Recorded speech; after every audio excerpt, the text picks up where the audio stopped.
Susie, this is such an exciting time. So much has happened with the National Council of State Boards of Nursing, and you were involved in that. And we've gotten the report out in August of 2014. Now, I would like for you to talk, because I've heard people talking here going, what does this mean? What does this mean? Where are we going? That's what I need from you. I need you to tell us what's happening. Okay. So our viewers may not know, Teresa, Yeah.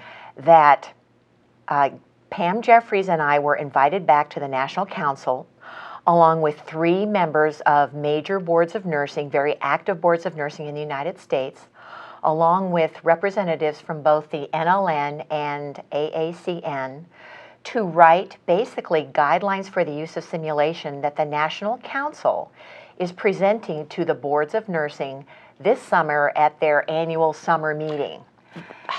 That is amazing. Yes. I can't even imagine what that means for us as a future. It's kind of scary to think about. Okay. And I don't know if our viewers really understand what the ramifications of this really are. This is a great example of a major study informing policy making and policy decisions. So what's going to happen from this is that the boards will all have the guidelines that are presented to them from the National Council. They will discuss them among themselves. They will vote among themselves on acceptance of all of it, part of it, or whatever. And then these boards of nursing are going to take these back, and they will be using these to guide their way of evaluating the use of simulation in schools of nursing across the United States. That is amazing. Yes. You think how long, we've talked about how long was this going to take us to accomplish this. We've been trying, and it looks like we're right there at that peak again.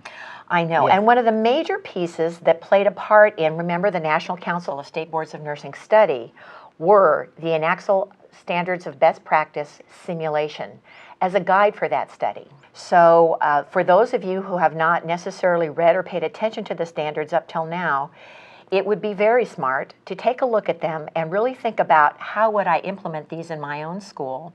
And NACSL is going to be right there to help you.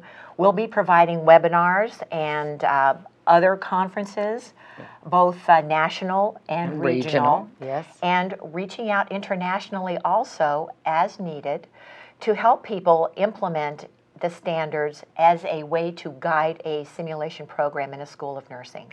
So the NACSL Standards of Best Practice were last published in 2013 in Clinical Simulation in Nursing, which is the official journal of NACSL. These are available to our members, and they're also available to anyone in the simulation community. Also, there are 2 new standards that are out. The 2 new NACSL Standards of Best Practice simulation are interprofessional education and simulation design. And those are available in the June issue of Clinical Simulation in Nursing, which is our online journal from Elsevier. And that is available to you, again, at the NACSL website. Go to the top of our page that says Learn, and then there will be a word journal. Click on it, and it'll take you right to the journal. Please then click around there, see what you can find. We have an amazing archive of wonderful things for you to look at. And this is one of the, it breaks my heart that our members do not access this as much as the general public does. So come on, members, get in there and take a look and see what you're missing. This is such an exciting time for us, and I just can't imagine where we'll be in 2 more years.